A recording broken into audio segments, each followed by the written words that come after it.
Yo, what is up guys, your boy IzuKage here with the first part to the movie for What If Naruto Had the Majin Mark. Originally, I was just gonna do it in parts, but I've been super busy with school, so I haven't been able to upload often.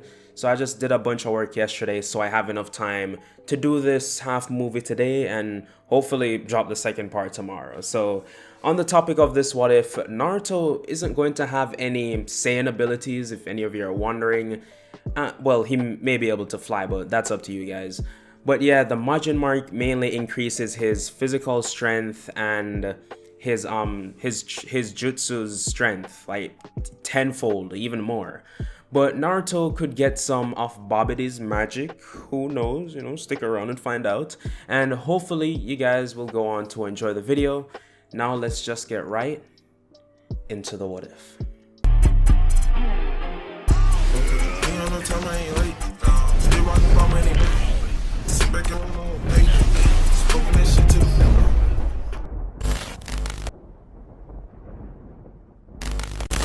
So, we start this what if off at Naruto's first day at the academy. But before this, Naruto's life would be fairly similar to canon. You could argue it was better. People's hatred for Naruto was still the same, but they never took it out on Naruto. They just gave him some off glances.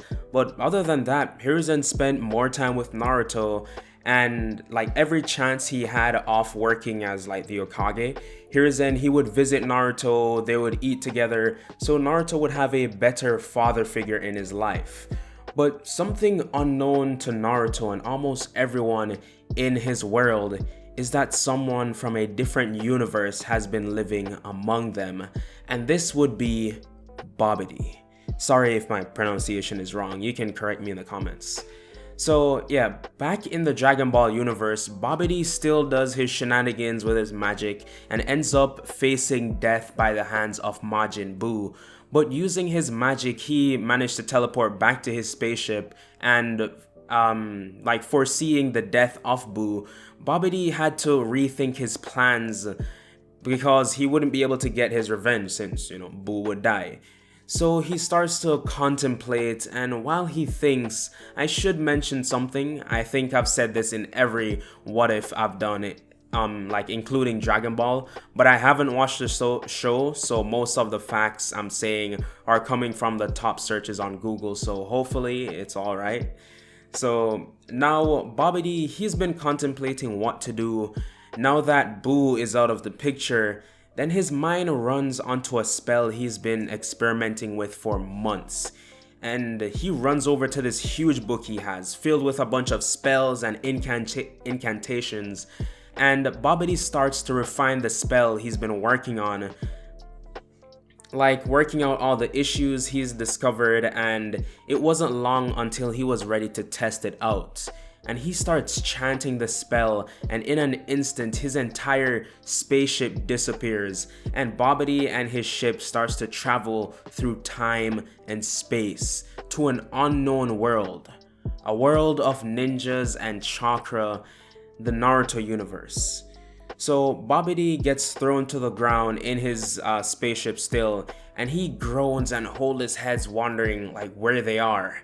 And Babidi went up to see his surroundings, and he realized they've changed a lot actually, and he just thinks he went to a different area on his Earth because the spell he made, the base of it was from a teleportation spell, but he wanted to create something that was able to teleport anything he was in contact with.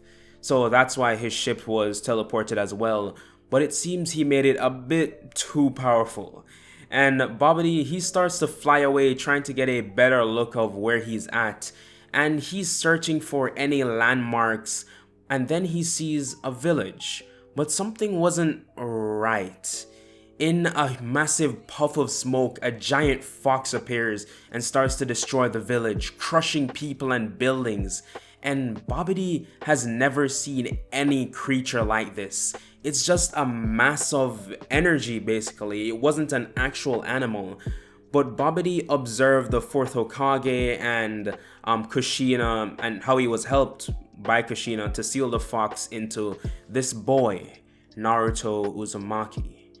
So we fast forward back to Naruto's first day at the academy, and he walks into the classroom, and of course, he does recognize some people, but he's not friends with any of them, except of course Choji and Shikamaru, his only friends in his entire age group.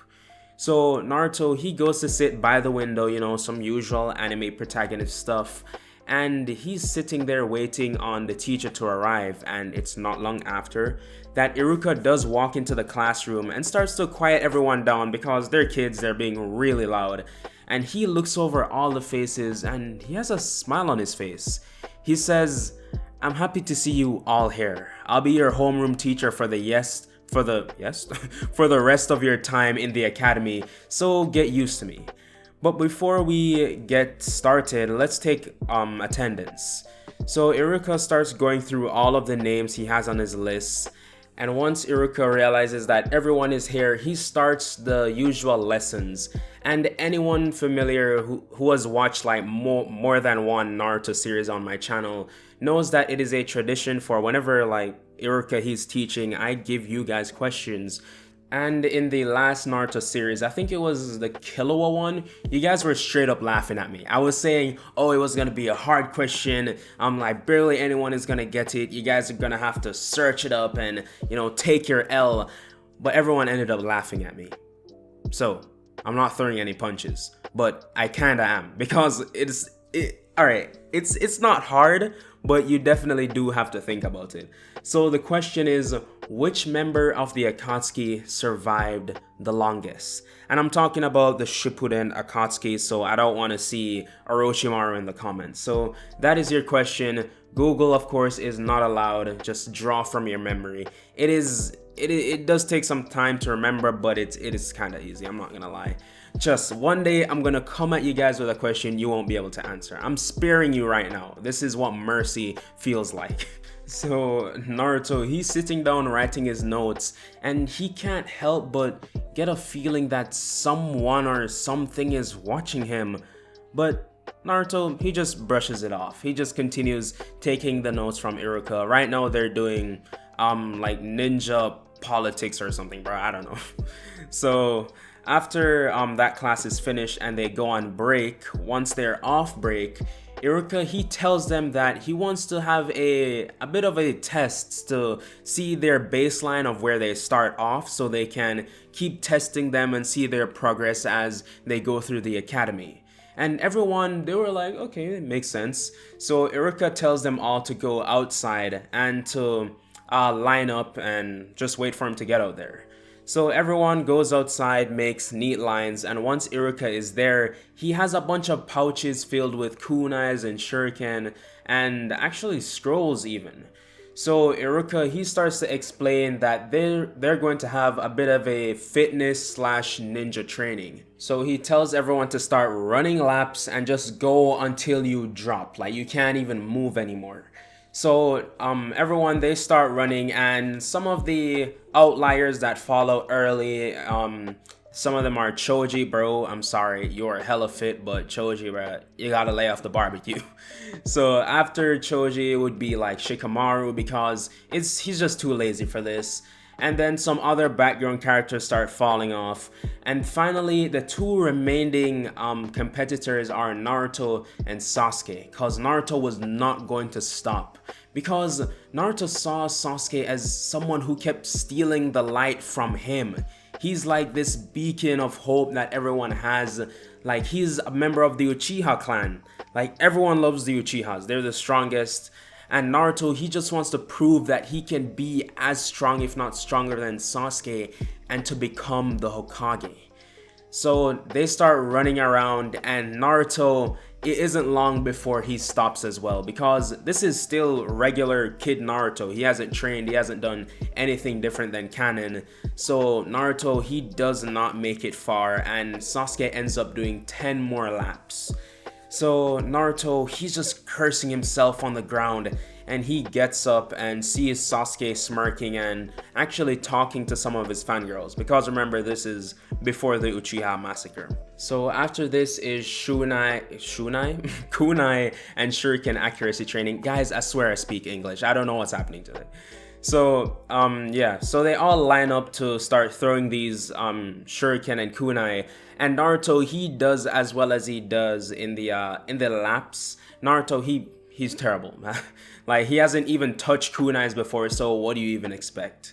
So Naruto, he ends up hitting 5 on the target out of 10 of them, and none of them were bullseye, while Sasuke, he hit 8 bullseye and the rest were pretty close. So after this were the sparring matches, and this is where Naruto was really hoping to shine. Because as Iruka was listing out the teams, he realized he was put up against Sasuke. So Naruto, when they both walk into the area they're supposed to fight, Naruto, he looks at Sasuke with determination, and he wasn't going to give up. After all, he wants to become the Hokage someday. So as soon as Iruka says begin, Naruto rushes over to Sasuke and he screams at the top of his lungs and says, "Take this!" But before he could even punch Sasuke, he trips on a rock, face planting into the ground. And Sasuke looked down at this sorry excuse for an academy student and started laughing, prompting all his fangirls to laugh at Naruto, and Iruka himself started to chuckle a bit. And when Naruto got up, Sasuke, he flipped him back on the ground, simple as that, and held him in place until Iruka announced Sasuke Uchiha as the winner. So Naruto, he was flailing his arms around, just angry, and when Sasuke got up off of him, Sasuke just smugly turned to Naruto and said, "Maybe if you weren't so weak, you'd possibly reach your goal. But face it, Naruto, you'll never become the Hokage." And Naruto was holding back tears at this point because deep down he knew everything Sasuke was saying was true. And Naruto wanted to stomp Sasuke's head into the pavement. Seeing Sasuke always made him mad. He has the perfect life, he's strong, has a family and friends. I mean, the family part is gonna change pretty soon, but hey, let's not talk about that. So Naruto, he looks down at his hands and clutches it, vowing to become the strongest. Strong enough to become the Hokage, strong enough to take down Sasuke and take down anyone weaker than him. But Naruto, he was still a softie on the outside, and these were just some of his fantasies. But yeah, we'll leave it at that. So Naruto and the rest of his classmates, after the sparring matches are concluded, they head to their classes, finishes up the day, and Naruto, he heads back home. So when Naruto falls asleep this night, he wakes up in a strange place, and this isn't his mindscape. Naruto is in the middle of the forest, just out in the middle of nowhere, and through the trees, Naruto sees some light shining back at him. So he walks towards it, and it looks like a small shed-sized building, and Naruto, he was going to go inside of it, but from the door stepped out a short green creature, and Naruto freaked out and said, "Oh shit, it's a rat." And this creature said to Naruto, "Calm down, I'm not a rat." And at this command, Naruto, he calmed down a bit, and he asked, "How do you know my name?" And Babidi looks at Naruto and says, "That's not important right now. I'm here to grant you power far beyond anyone in this world." And Naruto is confused, but Babidi, he wasn't asking. So he uses his magic on Naruto, and Naruto held his head in pain, but not long after, he looks up and a M appears on his forehead. Before we continue, let's actually backtrack a bit to what Babidi was up to between Naruto's birth and now. So after he sees the whole Nine Tails attack and Naruto, and it being sealed within Naruto, Babidi saw him as a perfect servant, someone potentially even stronger than Boo. So when the pain in Naruto's head subsided, he looks up to this creature again, but it wasn't long after until he passed out. So the next day, Naruto wakes up in bed and he rubs his head thinking, that was some crazy dream. So for the rest of Naruto's time in the academy, he would actually start to train because Babidi would plant these little seeds of influence over Naruto, getting him to train a lot, increasing his strength, and no one was weirded out by the mark on Naruto's forehead because it wasn't there. It only appeared when Babidi was actively influencing Naruto, or when Babidi increases Naruto's strength with magic, which he hasn't done yet. So we fast forward 5 years and Naruto is back in the academy, but today is graduation day. So of course when Naruto gets into class, Iruka, he's already on exam mode. He wants everyone quiet. He doesn't want to hear a single sound from any of them. So he starts handing out the papers, the exam papers, going around the class, and once he's finished, he tells them they have an hour and a half to complete it and to begin. So Naruto, he does this relatively easy because Naruto, he would go into the libraries and read up on different topics, but he would mainly stick to his training. So Naruto isn't dumb, but he isn't like Shikamaru levels of intellect. So after the time runs out, Naruto, he's through with the test. It wasn't that hard. So they pass the papers up to the front, and Iruka, he collects them. He, gives everyone a nod, looks over some of the papers, and says, well, time for the physical portion. So he takes them outside and run them through the same drills that he did the first time around, like their first day at the academy. And the difference is, Naruto was completely killing Sasuke. Like Naruto, he would do double of whatever Sasuke did. Sasuke did 30 laps, Naruto, he would do 60. Because all of Naruto's training, he did not slack off. Every day, Naruto was training in his room wherever he could. So he built up a lot of stamina and strength. So after they completed the accuracy training, which Naruto aced again, getting 10 out of 10 and bullseyes exactly, they move over to the sparring matches. Once they do, Naruto hears he'll be going up against Sasuke and he lets out a smile. Naruto, he unzips his orange jacket and throws it over to Sakura, and she sees Naruto's absolute unit of a body. Through his skin tight shirt that he normally trains in, Naruto, he is toned as hell. This man it looks like he's been hitting the gym, but there are no gyms in the Naruto universe. So Babidi, who is watching the match from a distance, is happy to see Naruto's progress, so he decides to give Naruto a gift for all of his hard work. A boost in his strength, and now the Majin mark appears on Naruto's forehead. And his muscles start to increase in size, and with this, Naruto would give into his true self, the part of him that wanted to put Sasuke in his place. So Naruto scowled at Sasuke and said, I'll give you one chance to give up and admit I'm the strongest. But obviously Sasuke, he wasn't going to do this, so Naruto shrugs and says, your funeral.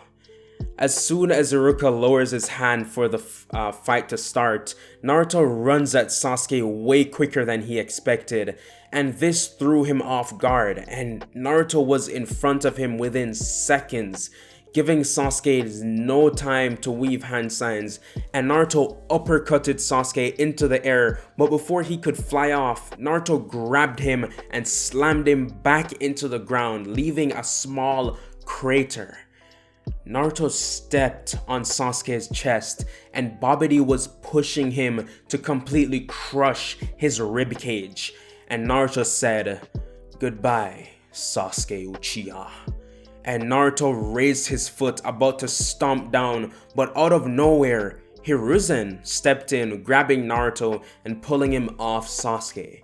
Hiruzen was watching the match and Naruto didn't seem like himself, and Sasuke was quite literally about to die. So Hiruzen, he intervened, basically saving Sasuke. So Hiruzen, he tried talking to Naruto, asking him why he's acting like this. This isn't him. But Naruto just ignored Hiruzen and turned his back to him and walked back into the classroom. And Iruka, he wrote down that Naruto would be considered the winner because he was going to call the match either ways. So everyone finishes their sparring matches and they return back into the classrooms. And Iruka, he looks at Naruto, who is just looking off into the window, and he's a bit worried about Naruto. He has never shown that type of aggression before. So, Iruka, he starts to tell everyone that he'll have all the tests ready and he'll announce the Rookie of the Year tomorrow when they come in again. So he'll see them tomorrow, and he wishes everyone off. And as Naruto is walking out of the classroom, Iruka, he steps into the way and asks Naruto, like, just straight up, what's wrong? And Naruto, he just raised an eyebrow and says, nothing. Like, what are you talking about, Iruka sensei? And Naruto and Iruka, he felt off from what Naruto just said. Like, Naruto's actions doesn't match up with what he's saying. So Iruka, he just takes it as Naruto doesn't want to talk about it and he doesn't pry further. So Naruto, he returns home that night, and the next day when they come in, Iruka, he has everything prepared, all the test results, as well as the teams given to him by Hiruzen.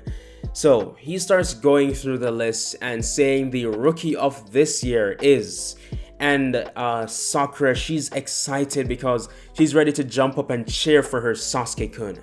So as Iruka was reading off, he said Naruto Uzumaki, and everyone was confused because this entire time they saw Naruto as this dumb weakling, but he was the complete opposite. Naruto was actually doing well on his tests, but he didn't like make it known, or he didn't tell anyone about it. He just have them thinking something completely different. So as they say this, Sakura, she was immediately like, nope, so something must be wrong. You need to recount some points or some votes, rework something, cause Sasuke is the rookie of the year. And Iruka, he's like, girl, sit down. Like, what? Like, haven't you seen the name of the show? It's literally called Naruto. What do you expect? It's not called Sakura. It's not about you. But, you know, Iruka actually doesn't say that. He's not breaking the fourth wall or anything. So, after that, Iruka, he starts listing out the names for the teams, and he says that Team 10 is, of course, the Ina-Chika Cho trio. That's Ino, Shikamaru, and Choji, and their joining leader is Asuma.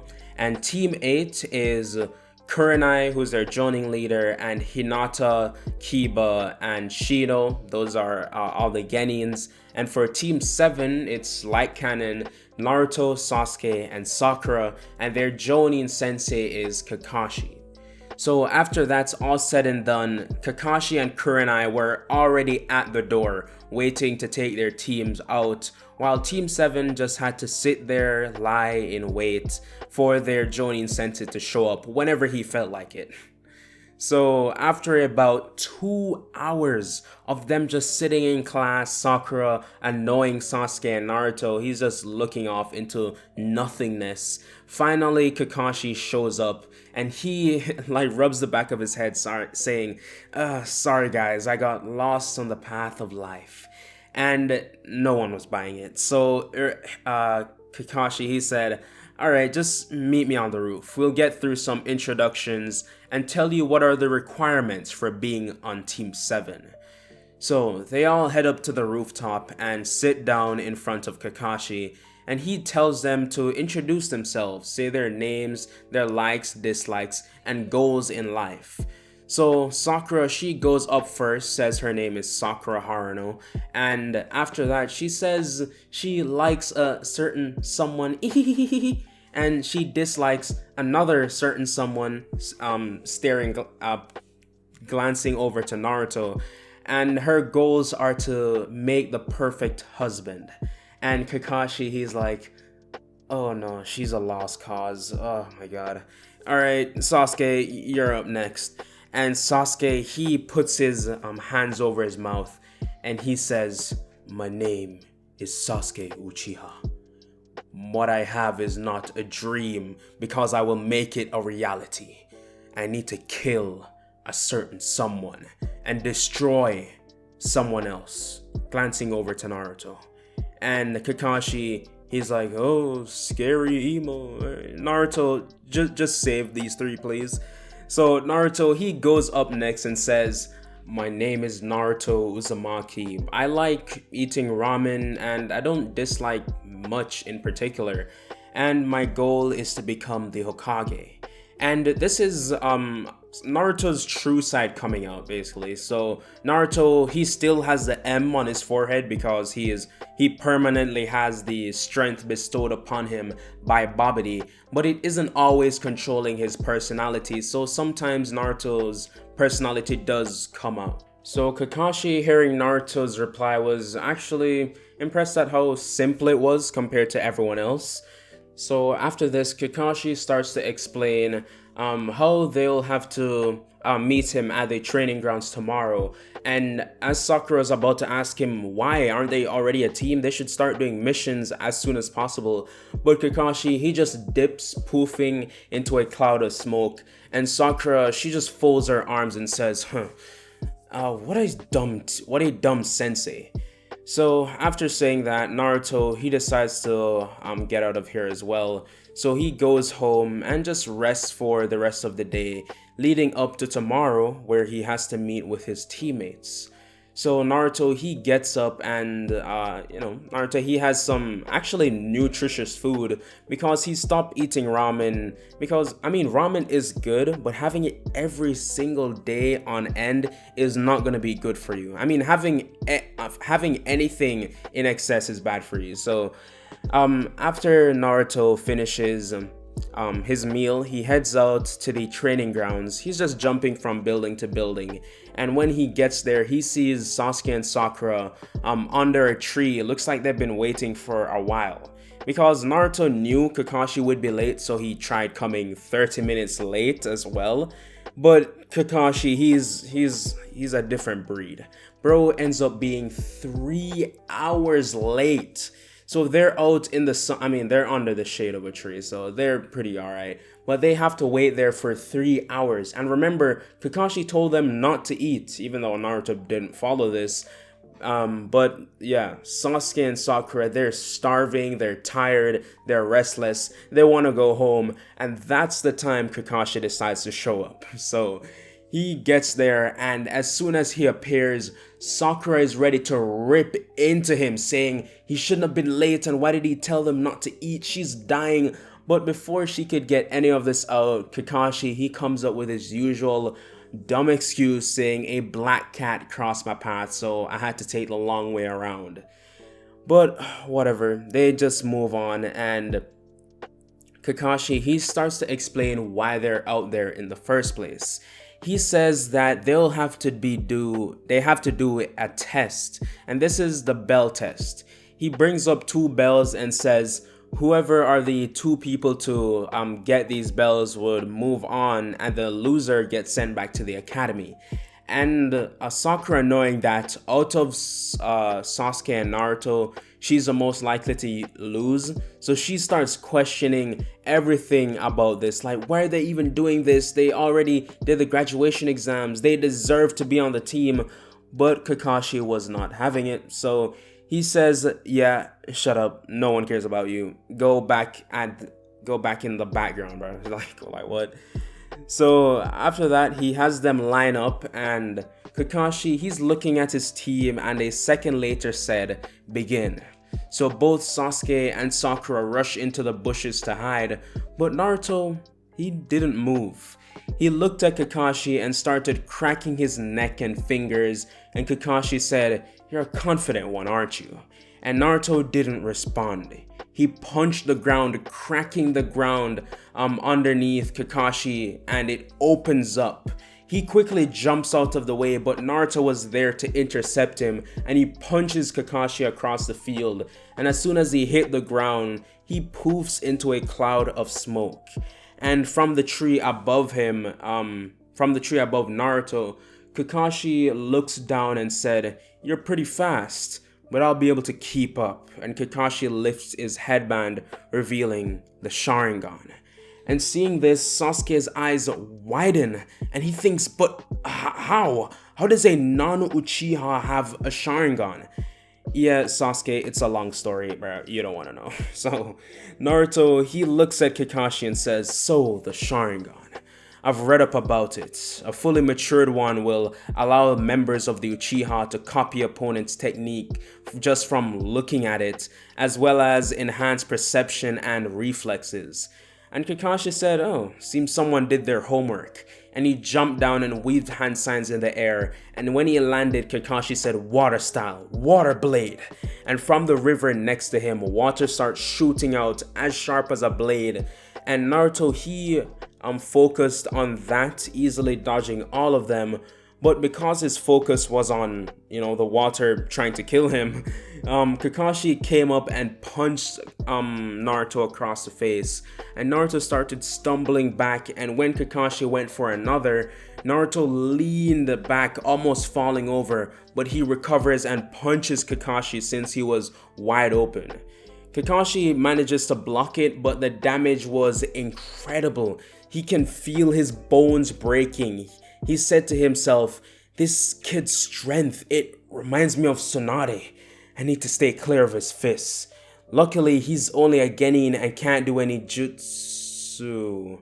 But as soon as Kakashi thought about that, Naruto started weaving hand signs and said, "Fire style, fireball jutsu." And Kakashi's worries died down a bit because this was a basic jutsu, like he can just block it. But when Naruto shot the fireball, it was massive. Where did this come from? Kakashi jumped out of the way and the fire only grazed him, but the area had 3-degree burns. Wait, 3? Third-degree burns. This fire wasn't only bigger than usual, it was a lot hotter. And Kakashi said to himself, "Who knew I'd have to use this against a genin?" And from under Naruto, some hands poked out of the ground and dragged him under. And Kakashi's clone did a headhunter jutsu. And with Naruto trapped, the real Kakashi comes up and places a binding seal on Naruto, thinking that would keep him on the wraps. So he turns around waiting for like an ambush or something from the other teammates. But Naruto, he reaches out of the ground and grabs both of the bells from Kakashi's waistband. And Kakashi, he was too slow to react because, well, he wasn't even expecting it in the first place. He only realized it until Naruto had already had the bells. So Naruto, he held the bells in triumph and Kakashi just looked at him impressed. And he starts to explain the true meaning behind this test, saying it was about teamwork. I don't know why. Whenever I say the word "it's about," the rock song just comes into my mind. It's about drive. It's about, but yeah, that's so unrelated. But yeah, Kakashi, he starts to say that this test was supposed to be about teamwork, and at that they all failed. But hearing them introducing themselves, he knew this team would have a hard time at teamwork, so he'll accept them anyways, because Naruto, like, how can he not accept someone with Naruto's strength? So Naruto is really the only one carrying this team, like the reason they even passed. So after they finished up, Kakashi said to them that they'll need to start doing a bunch of missions to be able to do higher ranked ones. So for the following weeks, the team starts doing D-rank mission after D-rank mission, helping old ladies cross the road, picking up litter, helping farmers. Anything around the village that is safe is given to these genin. And after about literally 2 weeks of doing this, Team 7 has had enough. They have done 48 D-rank missions. And they're starting to get fed up, honestly. So they go to Kakashi after one of their D-rank missions and say, like, they want something stronger, something that's going to test them as real ninjas. And Kakashi, he has to admit, these have honestly been boring. So he wanted to get out of the village and get back to his, well, not to his old ways, because Kakashi was in the Yambu and those are not times he wants to go back to. So he just wants to go back to like being out into just the ninja world and doing whatever. So when they go to receive their next D rank mission, Kakashi brings up the fact that his team wants a bit of change of pace. So they want a higher ranked mission. And Hiruzen, he starts looking through his file and says, yeah, I think I can give them this. So he pulls out a C rank mission, and it is a escort mission. They would have to escort this bridge builder called Tazuna to the Land of Waves. And they were all ready and down to do it. They didn't even question it. So Hiruzen had Tazuna come in, and Tazuna, like his usual self, is completely wasted. He starts slurring his words, saying "Oh, these are the kids you expect to protect me? Come on, Hokage. I paid good money for this mission." So Hiruzen, he's like, okay, yeah, I've heard enough. So he lets the Anbu take him out, and he's as he's being dragged away, he's like, I won't let these kids escort me. I'm an important person. So whatever, he just says some stuff in his drunken state. And Team 7, they were regretting it, but hey, a bag is a bag. They still get money from the mission, and they'll get to experience what it's like going on missions outside of the village. So the next day comes around, and Team 7, they are waiting at the gate, and they see Tazuna walking up. And Tazuna, he doesn't remember anything. He completely blacked out after they dragged him out of the room because he drank way too much. So he says to them he hopes he didn't say anything crazy, and Kakashi, he just brushes it off, saying, oh, it wasn't anything for you to be worried about. Now with Team 7 on their way to the Land of Waves, I think this is the perfect time to end it off, so that is where I'm going to be leaving this one off. Before you guys click off, just quick question to all of you. Do you want Naruto to learn somehow to be able to use Babbidi's magic? It's not going to be anything crazy like he gets his entire spell book. Maybe he can fly, teleport, just utility, not much attack magic, if that makes sense. And you guys don't have to think about the logic, that's where your boy comes in. So leave your comments, and those curious as to why I haven't been posting a lot. Exams are 2 weeks away, and I am not prepared at all. I am not kidding. I am so unprepared. So I've been trying to study as much as possible. So YouTube right now has to be on the back burner. Don't worry. All the series I've started will come to an end eventually. It'll just take more time than usual. But trust me, when I get on Christmas break, I'm gonna go hard on YouTube. What if movies every day? Well, maybe not every day, maybe every other day.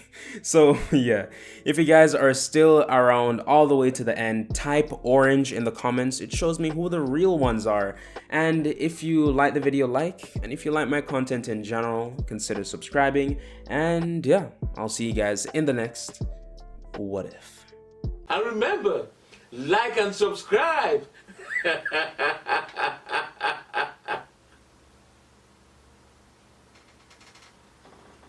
Or else.